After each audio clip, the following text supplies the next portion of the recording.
Hello, it's Tom Donald from the London Contemporary School of Piano.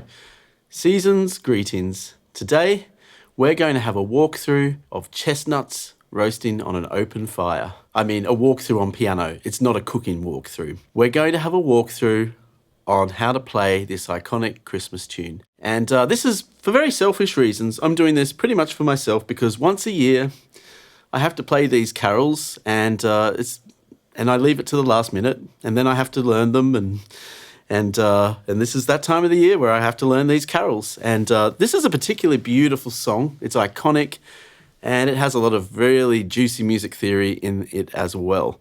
Particularly lots of 2-5-1s, and we've been talking a lot about 2-5-1s this year. We've just released a big 2-5-1 series on our YouTube channel, which you can see.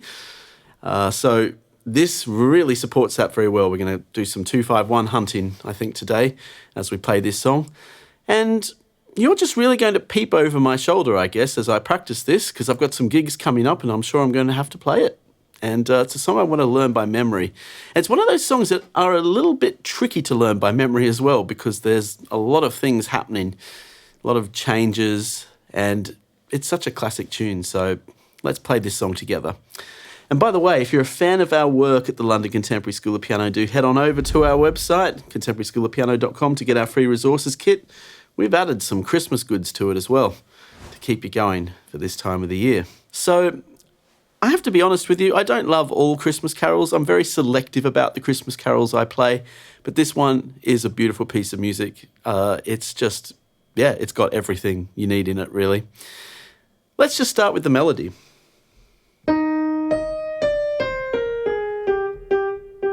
I'm just starting with that scale. I'm just playing a major scale descending.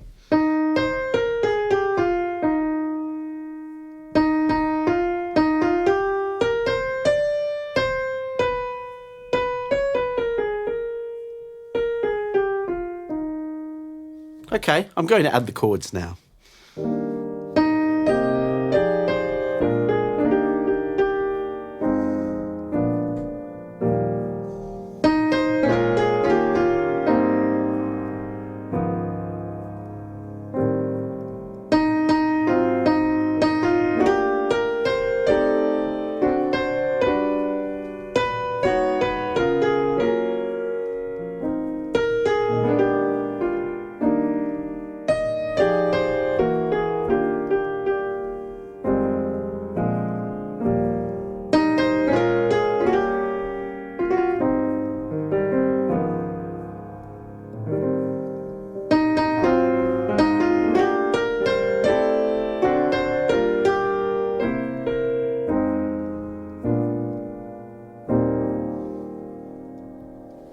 So there, I guess I was focusing on just combining the chords and the melody. And one thing that occurred to me as I was doing that, this is really not a piece where you would put the chords in the left hand and the melody in the right hand. It just doesn't really seem to sit. And it's a piece where I really need to integrate the melody and the chords together. So one way I could also practice it is just the right hand playing those chords and integrating it with the melody, trying to have the melody on the top of the chord.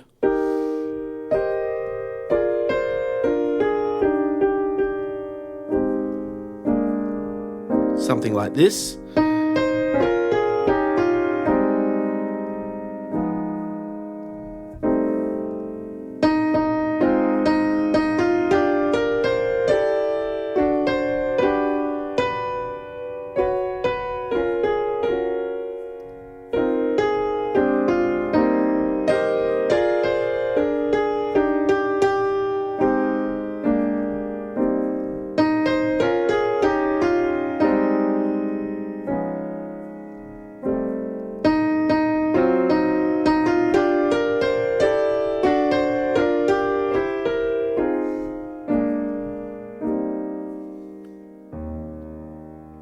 And then when I add the left hand, I don't need to have full-blooded chords in the left hand. It's going to be too heavy. So I'm spreading out the notes in the left hand a little bit. I'm keeping it really 3 or 2 notes maximum in the left hand. These sort of shapes. I can even practice those first few chords.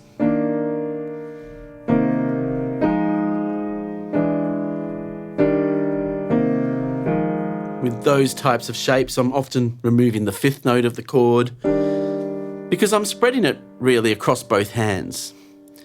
So another way I could practice that is I could practice spreading my chords across both hands without the melody. This is going to help me learn the chord progression as well.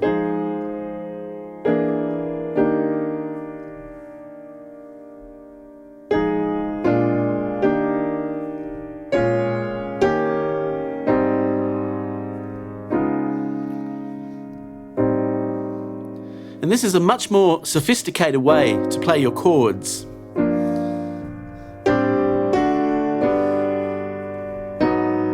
But this is a very sophisticated song as far as Christmas songs go.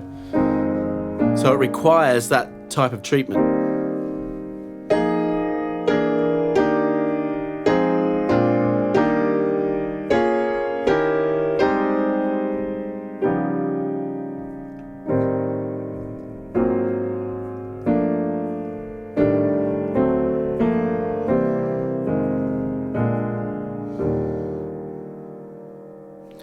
Now I'll add the melody again.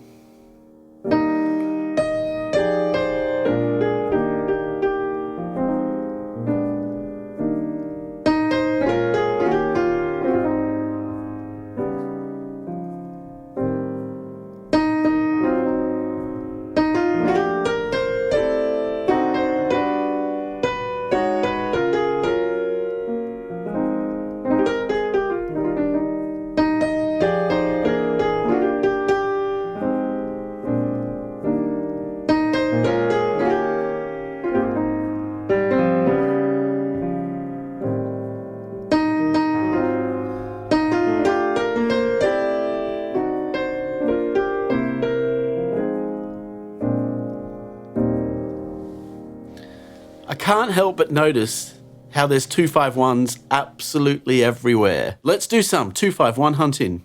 It's a treasure hunt. 2-5-1. Another 2-5-1. Oh, 2-5-1 in A flat major.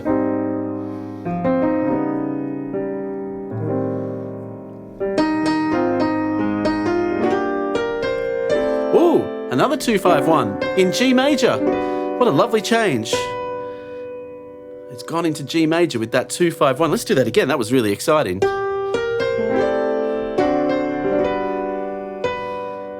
What are we going to do now? We're in G major. We've gone from E flat major to G major with the 2-5-1. Well, the great thing to do next is do another 2-5-1 in G flat major. Why not?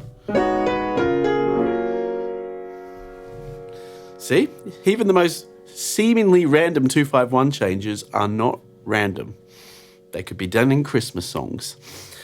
So let's just do that little sequence of 2-5-1s. I'll go from this section. 2-5-1 in G major. 2-5-1 in G flat major. So how am I going to get back to the tonic key, the E flat major? I know.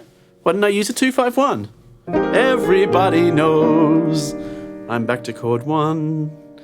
Let's do that again. That was just all too exciting to just leave that hanging. I want to play that again. 2-5-1, 2-5-1.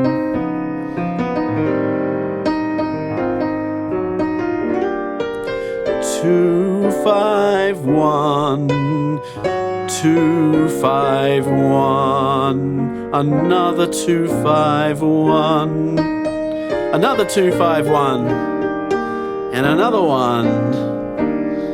It just repeats again, the 2-5-1 in A flat.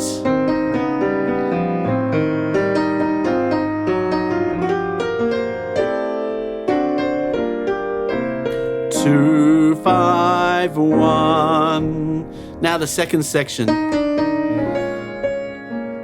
2-5. 2-5. We haven't played the 1 yet. It's a 2-5, no 1.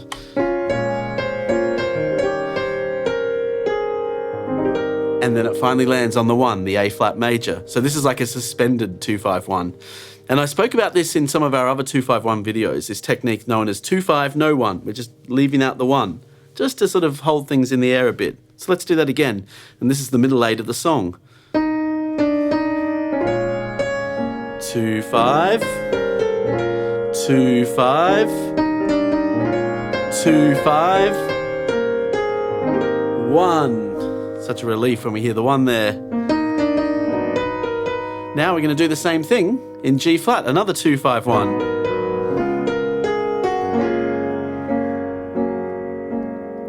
And then to get us back to E flat major again, we've got a C minor chord, B flat 7 chord with the flattened 5th, and then the B flat suspended 4th.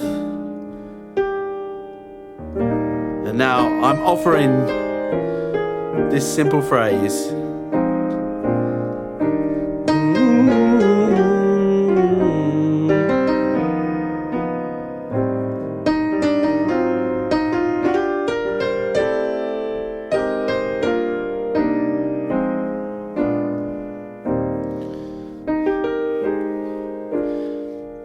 The progression at the end is rather beautiful as well. The Merry Christmas to You bit. We've got chord 3, chord 6, chord 2, chord 5, 1. That's known as a 3-6-2-5-1. And a 3-6-2-5-1 is a nice expansion of a 2-5-1. And so we get it on Merry Christmas. Merry Christmas to you. Chord 3-6-2-5-1. It's very nice, isn't it?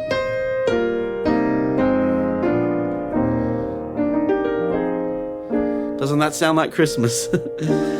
So there's another chord progression in here I really like. There's a few moments that actually aren't 2-5-1, like, 5% of the piece, and they're really beautiful as well. So one thing I particularly like is the use of a flattened 7 chord. This is a chord that really opens up the emotions of the piece a little bit. So what I mean by a flattened 7 chord is we're in the key of E flat major, but if I got the 7th note of an E flat major scale, which is a D, and I flatten it, I create a D flat 7 chord out of it. I can even make it a D flat 9th.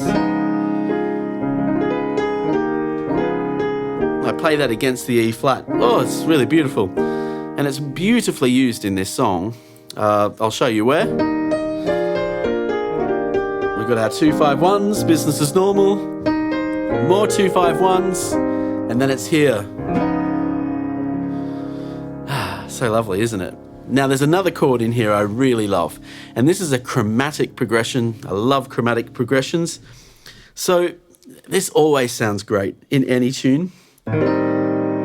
This A minor half diminished chord. Another way you could call it is an A minor 7 with a flattened 5th. And that's the chord. Now we're in the key of E flat major, so an A is like a sharpened 4th. It's a diminished away from the root note of the scale. So it's really out there. But why does it sound so smooth? Well, we gloss it over with that lovely half diminish effect.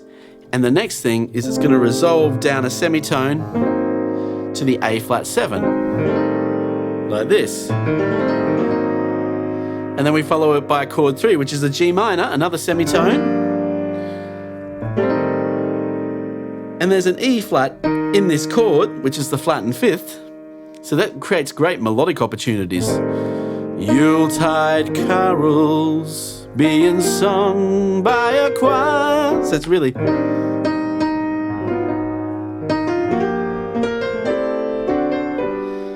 So I put that into the context of the song. 2-5-1, business as normal. 2-5-1, 2-5-1, flattened 7. It's great to arpeggiate the flattened 7. The half diminished. Da-da.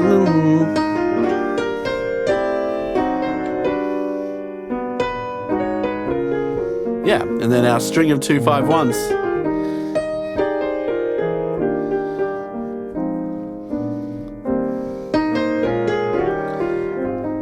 So there's some lovely progressions in there also. There's our flat and 7 again, which in the form of a D flat 9 or a D flat 7. Okay, I'm going to play the whole song now. And from the team at the London Contemporary School of Piano, have a great Christmas this year. I look forward to working with you in the new year. Here it is, the Christmas song.